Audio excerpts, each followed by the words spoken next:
guys, how's it going? It's Eric King, and I know it's been a while, but I finally managed to get the time to do another tutorial. I know I said I was going to do this at around 75 likes, and it looks like my tutorial actually got around 160, which is super awesome. So the next tutorial is going to be at 75 likes again.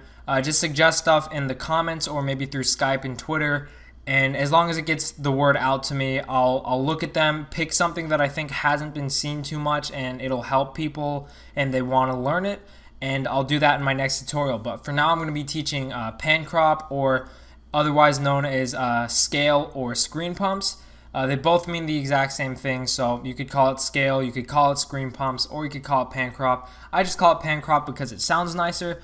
But that's what we're going to be learning today. It's what you saw in the beginning of the video with the clip right here, and it has all the color correction, the screen pumps and stuff. So I'm pretty much just going to be teaching how I did the screen pumps. There's actually two other ways that I do this, so I'm going to be teaching you guys three different methods, I guess you could say, about screen pumps. So I'm just going to start off by hiding both these layers, deleting this one, and we're just going to start fresh. We have our synced clip, and I'm just going to press Control Alt Y.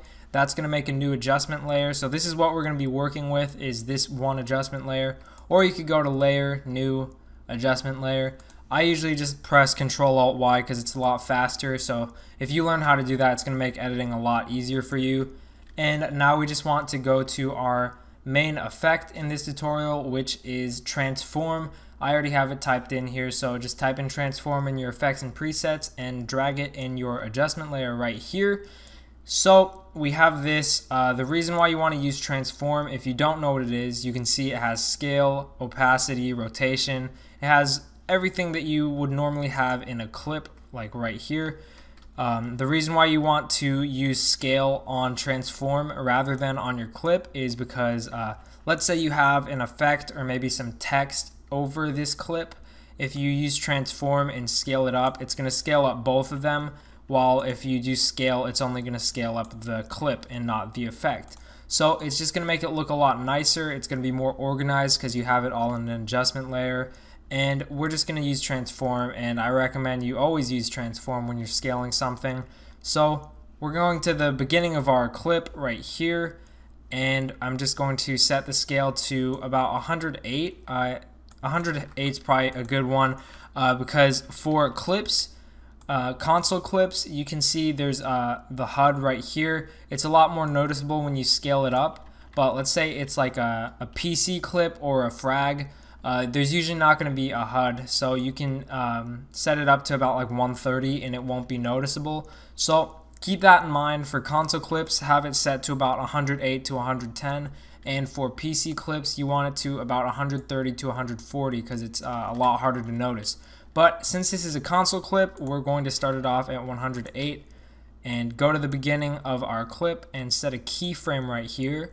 Now if you press U on your keyboard, it'll bring up all of your keyframes on the adjustment layer, and you should only have one, which is right here.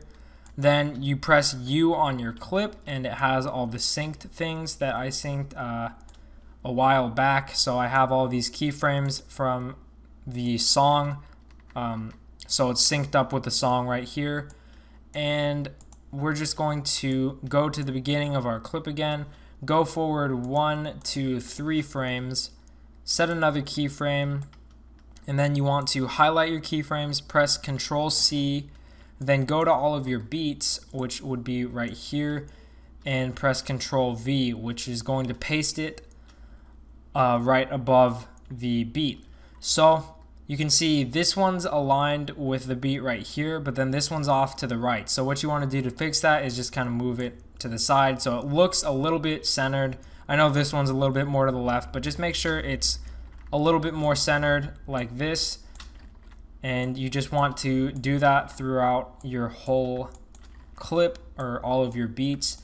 This is going to take up a lot of time, but honestly it's so worth it in the end because pan crop is like a really huge part in editing. So you have them all set to 108, so that's why it looks like nothing's moving. All that happened is it got scaled up a little bit. So what we want to do to make the scale move is highlight your keyframes, and then press F9, or you could just go to Keyframe Assistant, Easy Ease, and it still looks the same. So how you want to fix that is the same way we did our syncing. You go to your graph editor and you have this straight line. This is what's happening to the scale right now, so you want it to be moving a lot, because right now it's just a straight line. What I did that you saw in the beginning of this video is I just grabbed the middle of it and I pulled this down. You don't want to pull it down to 100 because there might be like black bars on the edges or something, depending on what they recorded with. But I'm just going to set it to around 102, 101. And you just want to make it so these two yellow dots right here are in contact with each other, or they're like nearby each other. The good thing about pan crop is it doesn't have to be exact. You can see this obviously looks a little bit different than this, but as long as it has the same like type of shape, it should be fine. And now you can see here we have a lot of little beats.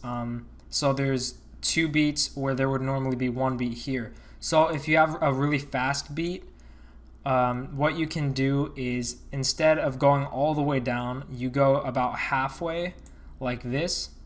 So you can see this is set to about 104, 105, and you want to do that with all of the fast beats right here, so it doesn't look like they're being like shot down and then shot back up really fast.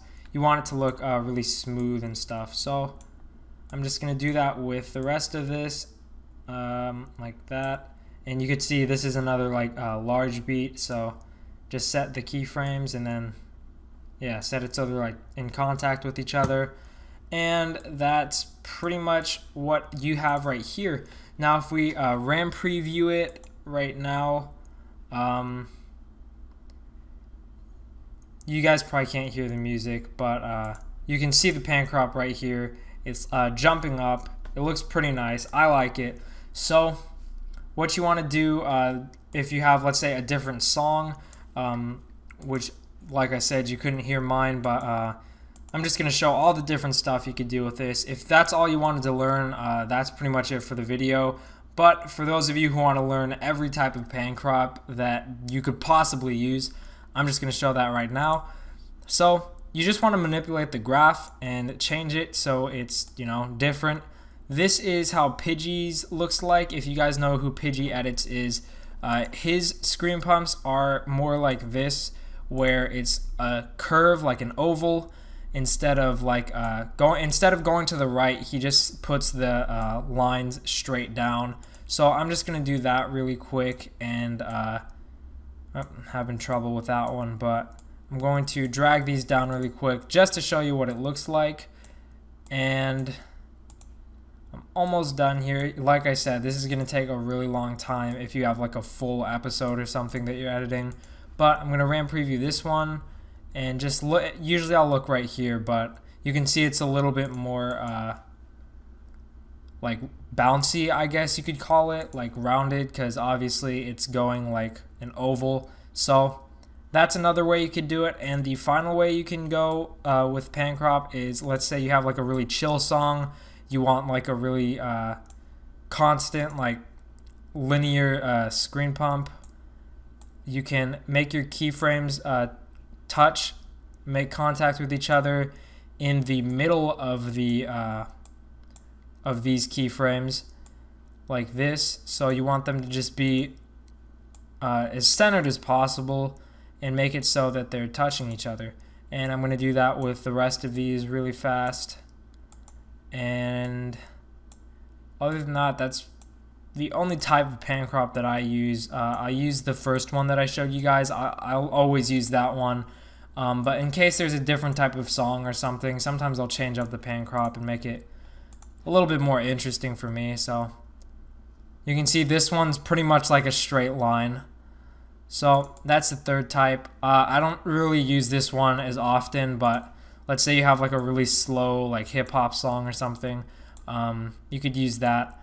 But normally I'll just keep mine like this. I'm going to have it set to how it was before and just show you guys one final time so you guys can see what you're working with. And you can see right here it's pretty much done. That's all you really need to know about pan crop. So that's pretty much going to be it for the video. You know, suggest some stuff through Twitter, comment below, or message me on Skype saying some stuff you want to see, and I'll do that in my next tutorial. But like I said, that's pretty much it for the video. I will see you guys later.